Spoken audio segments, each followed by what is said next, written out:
Aujourd'hui, pour cette nouvelle émission sur TV Télé, la nouvelle émission Station 70, on est à Villedieu-les-Poêles chez Automobilia. Et là, on va vous présenter une voiture exceptionnelle, 100% normande, la BSH.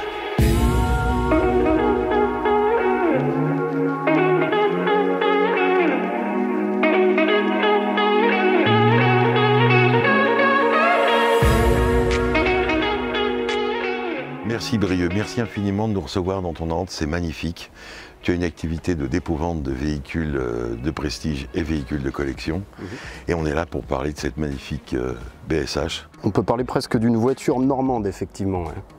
Une voiture normande puisque donc BSH sont les initiales des deux concepteurs finalement qui étaient François Benet et Max Saint-Hilaire. Donc Max Saint-Hilaire qui habite à Saint-Floxel à côté de Valogne, qui a été un petit peu un ovni dans l'automobile, qui a travaillé dans la Formule 1 aussi et qui a créé cette voiture donc principalement sans plan avec les moyens du bord à la grande époque des constructeurs sans patente dans les années 70 où tout était encore possible.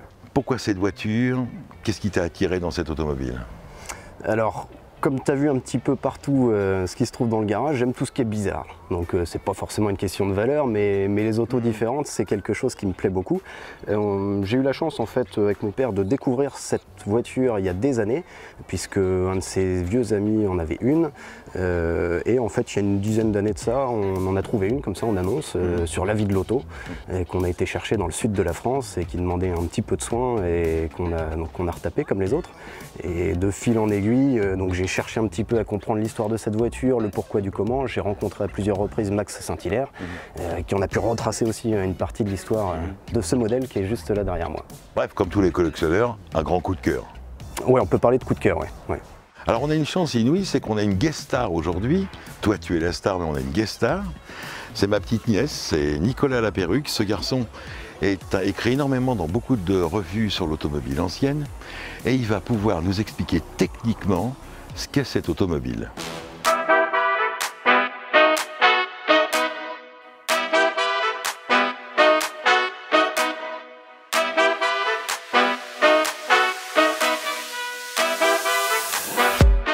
Pour présenter cette voiture techniquement, j'ai invité mon ami Nicolas Laperruque, qui écrit énormément d'articles dans toutes les revues spécialisées sur le véhicule ancien.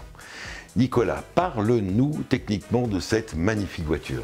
Alors c'est une autre époque, on est en 69, et à l'époque tu avais, notamment c'est une mode qui venait d'Angleterre, tu pouvais avoir certains modèles sportifs en général en kit ou monté. C'est-à-dire que tu pouvais choisir de te dire, je vais la payer moins cher, mais je vais la monter moi-même. Alors cette BSH, tu pouvais en fait acheter le kit, tu choisissais ton moteur, tu montais le châssis, la carrosserie, il y avait 200 heures de montage quand même. Ah, quand même. Donc c'était pas donné à tout le monde. Et l'essentiel des clients à l'époque prenaient un 1300 Gordini ou un moteur R16. Donc tu en trouves encore aujourd'hui avec des moteurs de Renault 16 ou des 1300 Gordini. La plupart des moteurs, c'est des voitures qui couraient beaucoup, etc. Donc souvent les moteurs ont cassé déjà, c'est une voiture qui a 50 ans. Et ils ont été remplacés en général par des moteurs de R5 Alpine, qui étaient à peu près équivalents, mais surtout qui coûtaient moins cher. Et peut-être plus résistant. Et qui étaient plus résistants et plus faciles à trouver, etc. Et donc cette voiture, elle a été produite de 69 à 72, pendant 3 ans. On estime à peu près à 56 exemplaires, peut-être un peu plus, de kits qui ont été construits, soit tout monté, soit à construire. Et il en reste environ 22-23 exemplaires roulants encore aujourd'hui.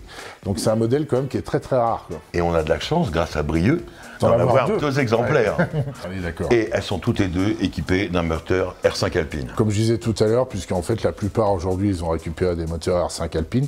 Alors ce qui est intéressant avec cette voiture, c'est que ça fait un peu plus de 600 kg seulement. Donc c'est hyper léger et on a des sensations incroyables. On est quasiment allongé dans l'habitacle. Il y a un bruit incroyable. Et puis le rapport poids-puissance, il est hyper favorable puisque 600 kg. Question subsidiaire, elles ont eu un palmarès? Alors c'est des voitures qui ont couru en rallye, c'est des voitures qui ont fait le tour auto, etc. Donc c'est des voitures qu'on a vu beaucoup en compétition.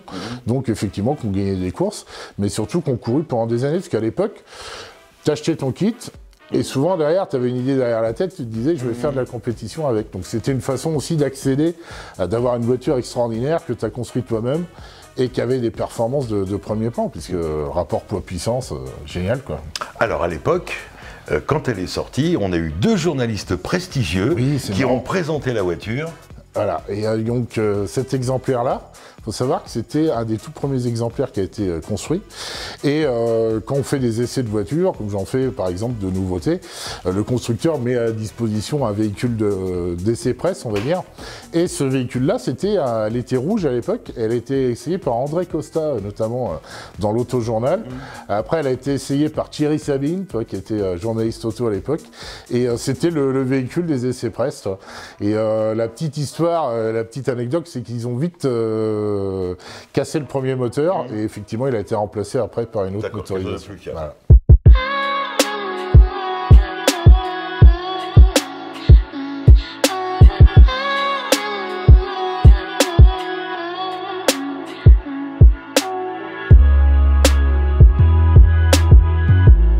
Brieux, tu as une anecdote extraordinaire. Tu as rencontré il y a peu de temps un ancien pilote de 80 ans. Raconte-nous cette rencontre.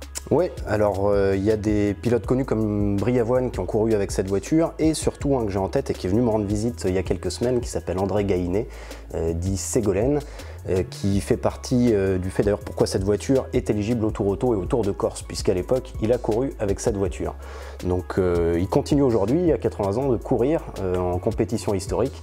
Il a couru plusieurs fois 24 heures du Mans, il a couru sur diverses compétitions en Europe, mais pas seulement. Mais dis-moi, Brieux, pourquoi on l'appelle Ségolène? Alors Ségolène, ça c'est assez drôle en fait, c'est que ce monsieur avait interdiction par son papa de courir en compétition automobile quand il était plus jeune. Donc pour pas que son père le sache, il a choisi un pseudo, le pseudo de Ségolène, pour courir incognito. Sauf que quelques années plus tard, donc en participant aux 24 heures du Mans, il gagne dans sa catégorie, donc finalement il est passé dans le journal et là son papa l'a reconnu. D'accord. Donc la course automobile peut amener à des problèmes de famille. Oui, on peut voir ça comme ça.